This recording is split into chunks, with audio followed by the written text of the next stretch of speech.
Premier dossier que je souhaite évoquer avec vous, que nous souhaitons évoquer avec vous, qui a été délibéré et adopté lors du dernier conseil municipal, qui a provoqué une réaction de protestation très vive de notre part, c'est l'achat par la ville de Thionville d'un terrain de 5 arts à une société dans laquelle le fils de l'adjoint aux finances est actionnaire, au prix de 100 000 euros l'art.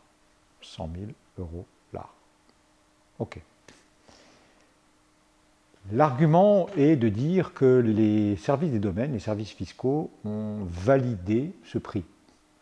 Mesdames et messieurs, j'ai 25 ans d'expérience de maire. J'ai pratiqué les services des domaines en long, en large et en travers. Que l'on utilise ces fonctionnaires de l'État, qui sont des gens extrêmement compétents et honnêtes, pour cacher ces turpitudes, je trouve ça d'une malhonnêteté et d'une indécence rare. Je vais vous donner un exemple. Parce que c'est comme ça qu'il faut dire les choses. Imaginez que vous vouliez vendre votre maison.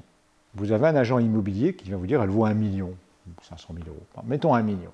Bon. Et puis quelqu'un vous en propose 3. Vous allez dire ah mais non, je ne peux pas la vendre 3, puisque l'agent immobilier m'a dit que c'était 1.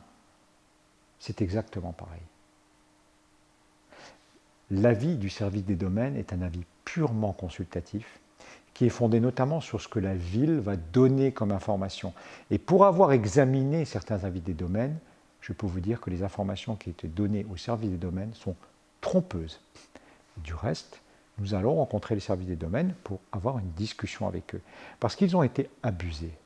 Et ils servent de cache-sexe à des pratiques que je qualifie très clairement, comme je l'ai déjà dit, écrit de délictuelles. L'histoire est la suivante. Une société de promotion immobilière dans laquelle il y a comme actionnaire le fils de l'adjoint aux finances monte un projet totalement invendable. Vous aimeriez habiter dans un appartement devant lequel, devant vos fenêtres, il y a des murs de 15 mètres. Aucune lumière du jour. Ah, c'est pas sérieux. Et cette opération ne se vend pas. Voilà. Ça arrive. Ce promoteur a acheté un terrain de 11 arts, 450 000 euros. Il ne s'en sort pas.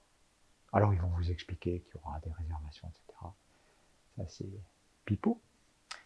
Et la ville vient à son secours, sous prétexte d'écologie. Alors, remarquez que si la ville fait ça partout, c'est un certain nombre de millions d'euros qu'il va lui falloir. Et il va y avoir un petit sujet qui va arriver d'ailleurs bientôt. Donc la ville rachète, factuellement, non pas 11 arts, 500 000 euros, 5 arts, 500 000 euros. Donc elle laisse une partie, la partie constructive, au promoteur qui était dans une situation difficile, sous prétexte d'écologie. Il aura acheté 11 arts, 450 000 euros, il aura revendu 5 arts, 500 000 euros. Donc il aura un terrain constructible, non seulement gratuit, mais avec un bénéfice de 50 000 euros. Voilà. Ça, c'est la réalité. Et tout autre argument consistant à expliquer que les domaines, les machins, on dit, c'est de la pure manipulation. C'est un pur écran de fumée.